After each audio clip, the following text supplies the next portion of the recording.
Bonjour à toutes et à tous, les amis. On se retrouve pour les pronostics de NXT Battleground qui aura lieu ce dimanche du côté en live du UFC Apex à Las Vegas, donc dans une arène du UFC. Donc sur l'affiche, on a Oba Femi, Tony D'Angelo, Lola Williams et Roxanne Perez. Donc Tony D'Angelo n'a pas de match encore d'annoncer.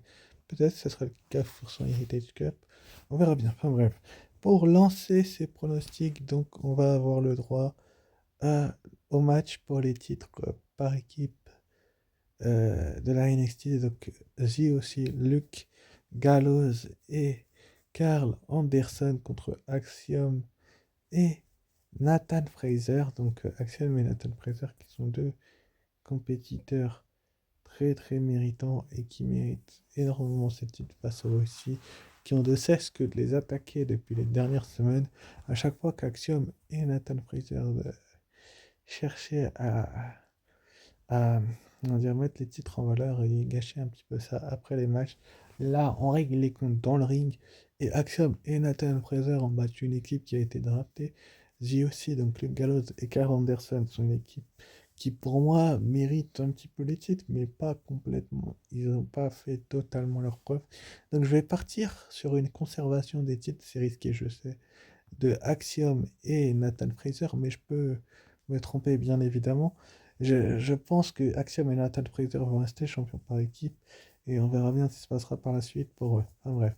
Ensuite, après, donc, on a eu le match pour le titre. On aura donc le match pour le titre nord-américain pour couronner la première championne dans un ladder match. Donc, Michin contre Kelani Jordan contre Lash Legend contre Jada Parker contre Sol Ruka contre Tatum Paxley.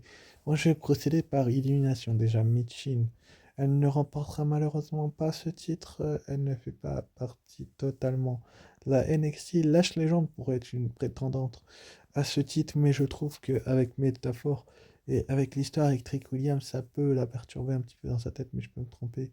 Donc, je pense pas qu'Elani Jordan, ancienne breakout gagnante du tournoi Breakout, je la vois pas totalement gagner. Tatum Paxley, elle vient de faire un turn, donc c'est beaucoup trop tôt à mon goût. Donc ça se joue entre Jada Parker et Sol Ruka. Et écoutez bien, je pense que Sol Ruka va repartir avec le titre parce que Jada Parker, elle a des ennemis, tout comme Fallon Henley et toutes les autres de ce match. Je vois Sol Ruka repartir avec le titre et partir en feud avec Jada Parker si c'est elle la dernière sur l'échelle. Pour moi, Sol Ruka est la catcheuse qui a été construite et faite pour ce titre. Donc, je vais partir sur une victoire de Sol Ruka, mais après, on ne sait pas, c'est aléatoire, donc on verra bien si je me trompe ou pas. Mais pour moi, la victoire, elle sera pour Sol Ruka. Ensuite, après, donc, on a Obafemi qui va défendre son titre nord-américain contre Wesley et Joe Coffey. Donc, Joe Coffey qui est pour moi un catcheur émérite et qui mérite beaucoup ce titre, mais c'est beaucoup trop tôt. Et puis il va y avoir des interventions de son clan, c'est certain. Wesley qui vient de revenir et qui pour moi va. Jokovic qui avait ça, Ivar d'ailleurs, et ça peut se retourner contre lui. Ivar va peut-être revenir l'attaquer, on verra bien. Donc pour moi, ça va jouer entre Wesley et Obafemi. Wesley revient de blessure et ce serait bien qu'il retrouve les sommets de ce titre assez rapidement. Mais je trouve que pour ne pas impliquer Obafemi dans la fin du match, je pense que ça a été fait pour. Je vois plutôt Joe Coffey se prendre tomber de Wesley, mais bon, je ne pense pas que Wesley va récupérer ce titre. Pour moi, il est très bien sur les épaules d'Obafemi, et c'est pour ça que je vais pronostiquer une victoire d'Obafemi, parce que pour moi, il met en valeur ce titre. Wesley ne le mettait pas totalement en valeur les dernières semaines, les derniers mois où il avait le titre. Là, Obafemi il le met clairement en valeur. Wesley l'a perdu contre Dominique Mysterio, c'est quand même pas n'importe quoi, mais enfin bref, pour moi, ce sera Obafemi qui garde le titre, mais encore une fois, je peux me tromper.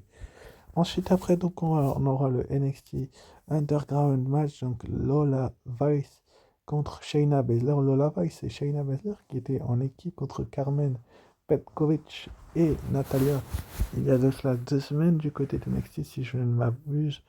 Et donc, finalement, Lola Vice est retournée contre Shayna Baszler en lui foutant un kick. Shayna Baszler va finalement la démolir. Donc, c'est un petit peu le terrain de Lola Vice et Shayna Baszler.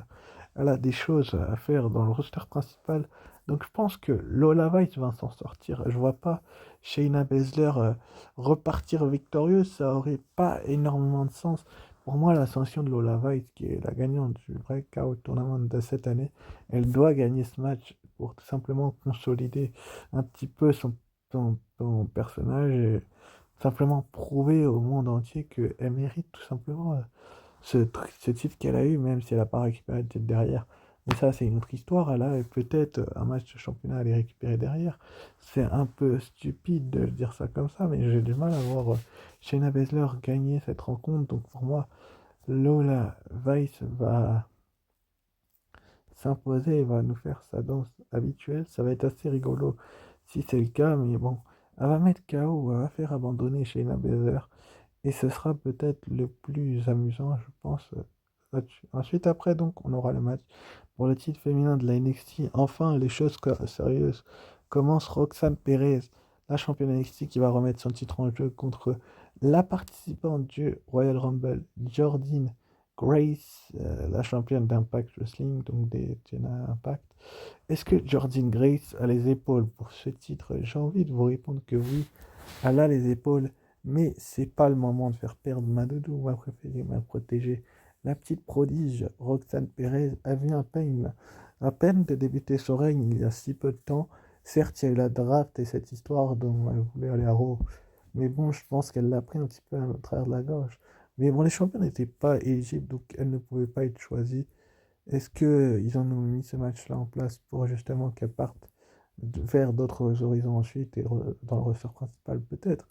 Mais j'ai du mal à la voir perdre. Pour moi, Roxane Perez avait, au moment de la confrontation avec Jordynne Grace, elle avait certes peur de Jordynne Grace, et qui n'aurait pas peur de Jordynne Grace, sincèrement, entre nous? Je pense que personne n'aurait aurait flippé autant qu'elle. Enfin, mettez-vous à sa place, les gens. Donc je la vois pas échouer dans ce match-là. Je la vois trouver le moyen de tricher pour conserver son titre. Et c'est un petit peu son attitude de heel qui irait dans ce sens-là. Donc pour moi, Roxane Perez va trouver le moyen de conserver son titre et de continuer de régner. Et ça va peut-être mettre la rage à Ava Reine, ouais c'est ça, pour tout simplement lui trouver une autre protagoniste encore plus badass que Jordynne Grace et qui pourrait mettre un peu plus son titre en péril. Pourquoi pas ensuite une attaque de Cora Jade qu'on a vu qui est de retour pour repartir en feud avec elle par la suite pour son titre. Ça pourrait être assez intéressant, mais pour moi, Roxane Perez ne va pas perdre, elle va conserver son titre. Et donc dans le main event, on aura donc Ethan Page qui va avoir l'opportunité au titre NXT de Trick Williams. Là aussi, Trick Williams a récupéré le titre il y a très peu de temps. J'ai du mal à voir de changement de titre dans ce pay-per-view, même si c'est dans une salle de l'UFC. Mais on aura forcément une nouvelle championne avec les nord-américains. Mais pour moi, Ethan Page vient d'arriver de la AEW où il était en fin de contrat. Et pour moi, c'est un petit peu trop tôt pour le faire perdre face à Trick Williams. Mais s'il y a une pièce à mettre, je sais pas, je verrais un Trick Williams péter les plombs. Ça peut arriver aussi à Trick de péter les plombs, on sait pas. Le whoop that trick de la foule pourrait vraiment être bon si il est vraiment bien trouvé par les fans. Mais bon, je sais pas, j'ai pas l'impression que Trick Williams soit sur une fin de règne parce que tout simplement il serait un petit peu flippé là. Excusez-moi, Ethan Page a quand même attaqué Noam Dar et puis Romansa et puis les membres des métaphores, alors que Noam Dar devait avoir ce match de championnat de base. Donc je pense que Trick Williams, pour cette raison-là, va récupérer sa ceinture, va la garder bien au chaud. Ethan Page vient d'arriver et pour moi, il n'a pas prouvé grand-chose. Il a prouvé des choses du côté d'une autre fédération, Kachesk. Mais du côté de cette fédération-là, il n'a rien prouvé. Trick Williams, ça fait depuis Stand and Deliver qu'il est champion. Il a conservé son titre au dernier pay-per-view de la NXT qui était. Enfin, au dernier chose spéciale de la NXT, il l'avait conservé au pay-per-view également au dernier. Donc pour moi, il doit garder ce titre et régner presque autant qu'il y a Dragunov. Enfin bref, sur ce, n'hésitez pas à liker cette vidéo, à commenter et partager si ce n'est pas déjà fait. Sur ce, je vous dis ciao, bye bye, et à dimanche pour une nouvelle vidéo. Ciao, bye.